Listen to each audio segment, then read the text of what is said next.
This is a production of Cornell University. Hello, my name is Carl Scamenti with the Cornell Turfgrass Program, back with another video in our series highlighting our ERP project, which aims to improve best management practice adoption at golf courses in New York State. And this video series has been focusing on BMPs being implemented at golf courses in our region. Today we're going to focus on Battle Island Golf Course, which is a state park 18-hole facility up in Fulton, New York, about 45 minutes north of Syracuse. And so what they're doing up at Battle Island is some pretty basic measuring of putting surface growth rate.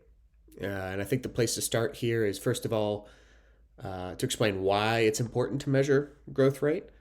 I think one thing most superintendents do is to make decisions on fertilizer, rates and timings based on the amount of growth they're seeing, right? So instead of just a scheduled, tenth of a pound of N every 2 weeks or every week, being able to be flexible, reacting to growth. If growth is too high, scaling back on fertilizer, and conversely, if growth is too low, scaling up. I think most superintendents have a knowledge of that, and they have a general sense of growth rates, whether that's asking your operator in the morning how many times you dumped the baskets, right? Or if you're just looking at in the baskets to see the amount of clipping buildup. That's a general sense of growth, but I think what we've wondered is that a good enough sense?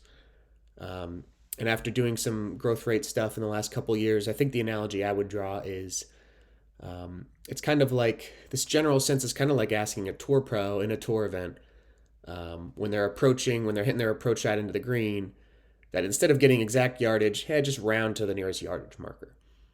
And of course, for a tour pro, rounding to 150 or 200 yards isn't going to work out for them, right? They're very precise. They're very accurate in how they can control their distance. It's why they're talking about, 177 or 178. They have the tools to be very exact. They have the skill to be very exact. And because of that, they need an exact yardage. And I think when we talk about a general sense of growth, I think we have the tools to be very precise in how we control growth. And that necessitates a very accurate measurement of growth. And one way you can do that is by measuring clipping volume. This is very simple. As you can see, we have a bucket.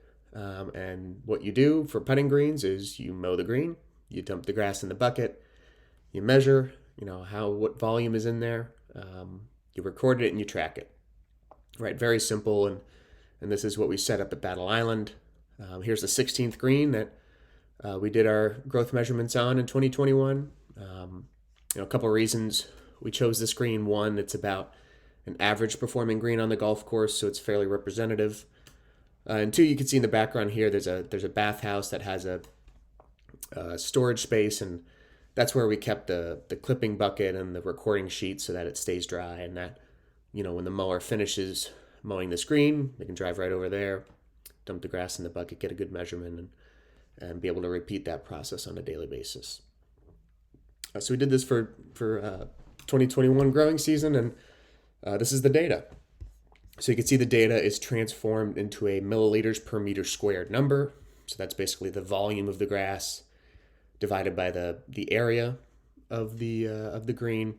If you were to measure 2 or 3 greens, this is a way that you can equalize the growth rates and compare them apples to apples, right? Because some greens are bigger and smaller. And you can see kind of one of the most easiest things to observe here in this data is a lot of variability, right? And this is the case with almost every course we've seen clipping data for. There's high points, there's low points. So what do you really do with the data? First of all, I think the place to start is just being kind of aware during the season of when the ideal putting surface conditions, when those are occurring at what growth rates. So at Battle Island, it's between 5 and 15 milliliters per meter squared. At most golf courses, you'll be able to pretty early on identify when your greens are performing the best and at what growth rates you can achieve those at. What happens is if you're below these growth rates right here, that typically happens during tournament conditions, right? You're stressing the turf, it's going to grow less. You're going to get great playing conditions then, but can you sustain that, right? Can you sustain the traffic and the wear and tear on the turf when it's not growing that much, right? Probably not. On the other end of things, if you're above that sort of Goldilocks zone, you'll get slower putting greens, right? It's growing more. You'll get more organic matter accumulation, right? That means softer greens conditions. I think the first thing to notice if you're going to do this is just observe, at what growth rates you're achieving the ideal playing surface conditions. And then it's time to look at, okay, why are we getting growth rates outside of those, right? And you can look at your plant growth regulator program, your fertilizer applications. But one thing I've found with any course that has native push-up soil greens, at least up here in New York, is there's a very strong correlation between large rain events and spikes in growth rate, right? And the reason for that is most likely the mineralization of that native soil, that native organic matter material, right? As you get big rain events, there's a lot of moisture, especially in here in the summer where there's enough warmth in the system too. You get that microbial community just mineralizing a ton of nitrogen. It's pumping nitrogen into the turf, and you get these spikes in growth right after large rain events, right? So this is something that I would encourage most people to just kind of look at their first year of clipping volume collection and just observe the first year, right? And that's what we did at Battle Island, just kind of observed, figure out, hey, where can we make adjustments to improve our playing conditions? And then you kind of come up with a plan and start to implement a couple things in the next year. So a couple of things you could do, right? You could increase your PGR use, whether that's upping the rates to achieve more growth suppression and maybe using a different plant growth regulator that gives you more suppression. Obviously, you're going to look at your fertilizer rates and timings, right? If you're seeing a growth spike in your data, hey, hold off on that next nitrogen application. Moisture management is critical, right? So as we saw there's a pretty good correlation between large rain events and spikes in growth. So any way you can kind of improve your moisture management, wetting agents, that probably means cultural practices, right? Getting some of that native soil out of the profile, getting more sand in there so you can control moisture a little bit better.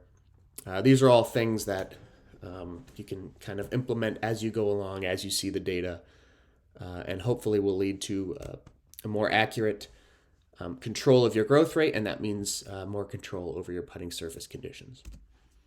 So, for more information about this case study, we have a link below to the document that will explain a little bit more and go through the data a bit more. I hope you learned something today, and please check out our other videos in our ERP series. This has been a production of Cornell University, on the web at cornell.edu.